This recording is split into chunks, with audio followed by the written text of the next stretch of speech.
अस्सलाम वालेकुम। दिसंबर 2025 के आखिरी दिन थे। तेहरान का बाजार, जो सदियों से ईरान की मुआशी और सियासी नब्ज समझा जाता है, खामोश हो गया। दुकानें बंद होने लगी, ताजरों ने शटर गिराए। ये महज हड़ताल नहीं थी, बल्कि एक पैगाम था। पेट की आग अब नारों से ज्यादा ताकतवर हो चुकी थी। ईरानी रियाल तारीख की कम तरीन सतह को छू रहा था। अशियाए खुरोनोश आम आदमी की पहुंच से निकलती जा रही थी।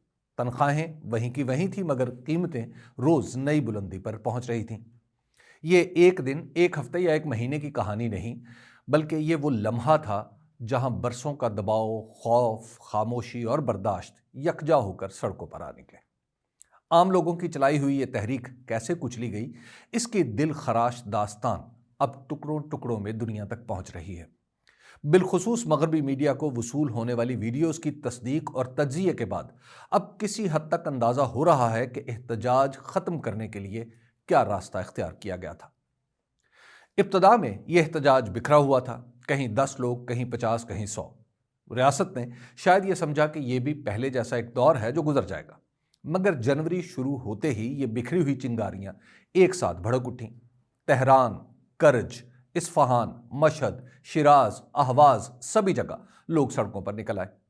तेहरान में दारुल हुकूमत के कल्ब में वो मंजर सामने आया जो ईरान की जदीद तारीख में कम ही देखा गया था। पुलिस स्टेशनों की छतों पर सिक्योरिटी फोर्सेस तैनात हुई। नीचे सड़कों पर नारे लगाते हुए लोग थे, फिर फायरिंग शुरू हो गई।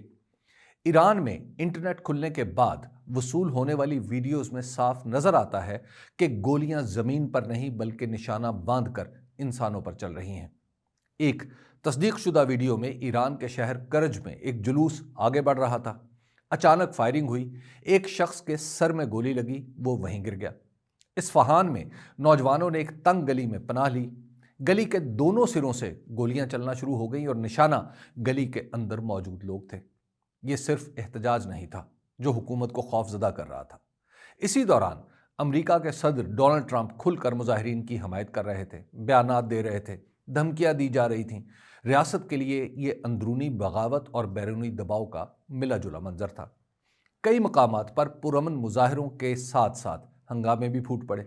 कुछ जगहों पर सरकारी इमारतों को आग लगा दी गई, तिजारती मराकज जले, पुलिस स्टेशन नजर आतिश हुए, मसाजिद को भी नुकसान पहुंचा। ये सब ईरान की रियासत के लिए नाकाबिल कबूल था। 9 जनवरी को फैसला कुन कदम उठाया गया।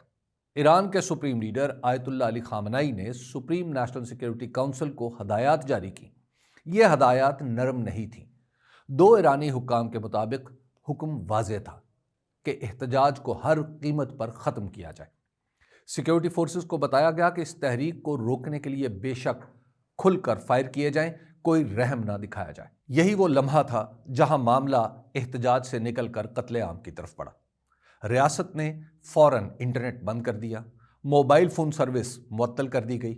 मकसद वाज़ेह था कि दुनिया को अंधेरे में रखा जाए, मगर यह मुकम्मल तौर पर मुमकिन ना हो सका। कुछ ईरानियों ने VPN इस्तेमाल किए, कुछ ने ममनुआ सैटेलाइट कनेक्शंस का सहारा लिया, कुछ ने जान खतरे में डालकर वीडियोस बनाई, तस्वीर लीं और आवाज़ें रिकॉर्ड की। ये मवाद दुनिया तक पहुंचा। अमरीकी अखबार न्यूयॉर्क टाइम्स ने इनमें से सैकड़ों वीडियोस इकट्ठी की, उनकी तस्दीक की, मकामात की निशानदेही की, साइन बोर्ड्स, दुकानों के नाम, दरख्तों, सड़कों के निशानात, सब मिलाकर देखा गया। इस तहकीक का नतीजा ये था कि कम से कम 19 शहरों और तेहरान के 6 मुख्तलिफ इलाकों में बराह रास्त फायरिंग साबित हो गई। वीडियोस में मोटरसाइकिलों पर सवार अहलकार दिखाई देते हैं, कुछ के हाथों में खुदकार हथियार हैं, कुछ के पास लाठियां हैं। आंसू गैस के शेल फिजा में फटते हैं, फिर गोलियां, लोग भागते हैं, कुछ गिर जाते हैं, कुछ जख्मी हालत में घिसटते हैं, फुटपाथों पर खून के निशानात रह जाते हैं। इसी दौरान सहाफ़ियों ने ईरान के उन शहरों में लोगों से बात की जहां पर ये मुजाहिरे हुए।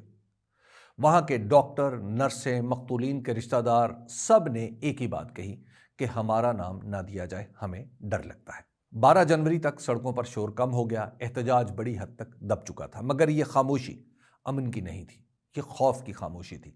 लाशें सामने आना शुरू हुई और आदाद शुमार भी आने लगे। वॉशिंगटन में कायम human rights activists news agency के मुताबिक कम से कम 5200 अफराद ईरान में मारे गए। इनमें 56 बच्चे भी शामिल थे। ناروے میں قائم ایرانین ہیومن رائٹس نے کم از کم 3,400 ہلاکتوں کی تصدیق کی۔ دونوں اداروں نے کہا کہ اصل تعداد اس سے کہیں زیادہ ہو سکتی ہے۔ خود ایران کی نیشنل سیکیورٹی کونسل نے سرکاری بیان جاری کیا، کہا گیا کہ 3,117 افراد مارے گئے، جن میں 427 سیکیورٹی اہلکار تھے۔ سپریم لیڈر سمیت حکام نے سارا الزام بیرونی دشمنوں پر ڈال دیا، جس کا مطلب امریکہ اور اسرائیل ہے۔ مغربی میڈیا نے اب تک جو حقائق اکٹھے کیے ہیں، ان میں سے ایک نسیم پوراغائی کی موت ہے۔ جنوری کی 8 تاریخ کو 2 بچوں کی ماں 45 برس کی نسیم پوراغائی تہران کے علاقے صادقیہ میں اپنے شوہر علی کے ساتھ ہزاروں لوگوں کے ساتھ مارچ کر رہی تھیں۔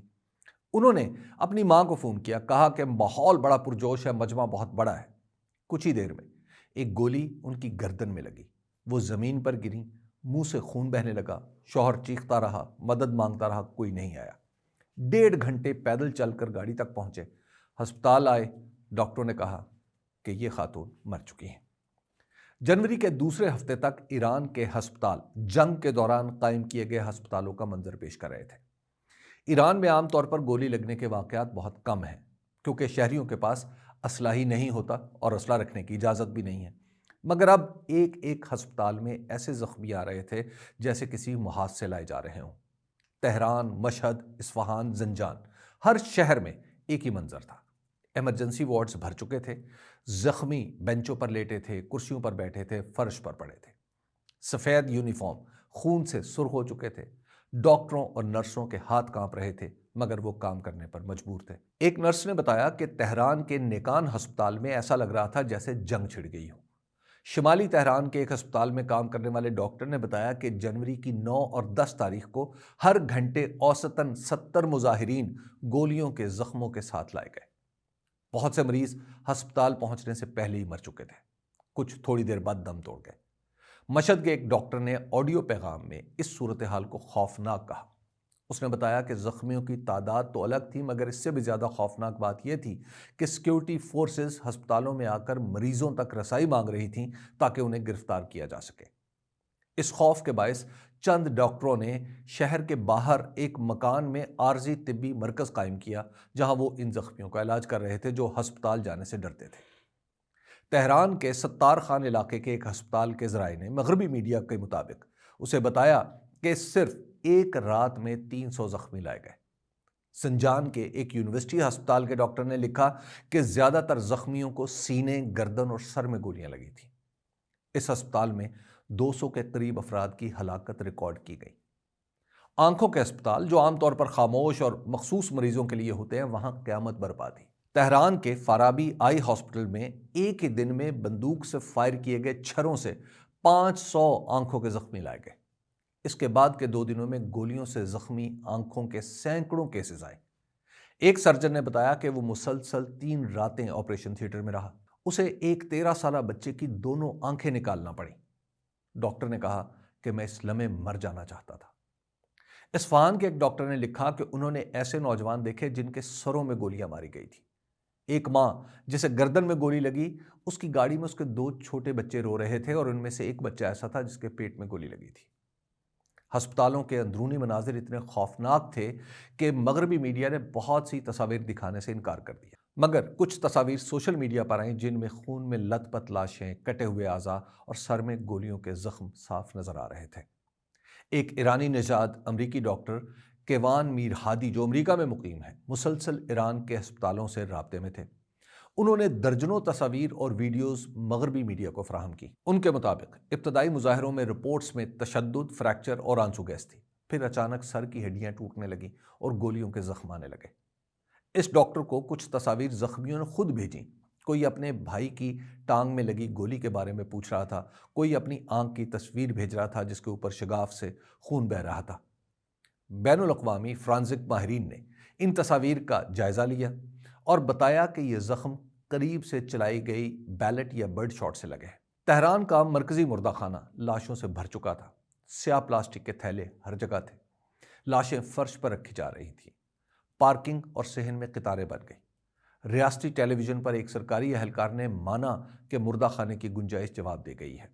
مردہ خانے میں اپنے عزیزوں کی تلاش میں آنے والوں کو ایک ہال میں لے جایا جاتا، جہاں اسکرین پر चेहरे दिखाए जाते, हर चेहरे के साथ एक नंबर और कुछ लाशों की शनाख्त के लिए एक से ज़्यादा तस्वीर थी, क्योंकि चेहरे बुरी तरह मस्ख हो चुके थे।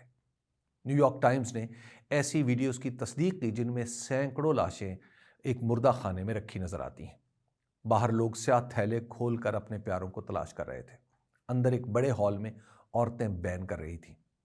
एक 16 मिनट की वीडियो में तकरीबन 300 लाशें फुटपाथ पर और सड़क पर रखी दिखाई देती हैं। वीडियो बनाने वाला कहता है कि ये एक लाइन है, लोग अपनी लाश लेने के लिए कतार में खड़े हैं। एक बाप वीडियो में चीखता हुआ नजर आता है। वो अपने 19 साला बेटे सिपहर शिकरी को ढूंढ रहा है, जो एक बॉक्सर था, और बार बार कहता है, सिपहर बेटा कहाँ हो? खाम नहीं, ये तुम्हारा जुर्म है। कुछ लाशों के सीनों पर शनाख्ती कार्ड रखे थे। कई पर लिखा था नामालूम मर्द या नामालूम औरत, नामालूम बच्चा। 190 से ज्यादा लाशें सिर्फ नंबरों से पहचानी जा रही थी। रियासत ने मुजाहिरों को कुचल दिया था। बंदूक, पैलेट गन, आंसू गैस, मोटरसाइकिल दस्ते, छतों पर तैनात निशानाबाज सब इस्तेमाल हो चुके थे। इंटरनेट बंद करके मालूमात का बहाव रोक दिया था। इसके बाद गिरफ्तारियों की एक नई लहर चली। हजारों लोग जेलों में डाल दिए गए। कुछ को सरेआम फांसियां देकर मिसाल बनाने की कोशिश की गई। मशहद में एक शख्स को क्रेन से लटका कर फांसी दी गई।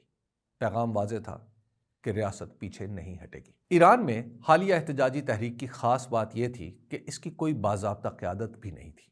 कोई एक चेहरा नहीं, कोई एक जमात नहीं, कोई एक मंशूर नहीं।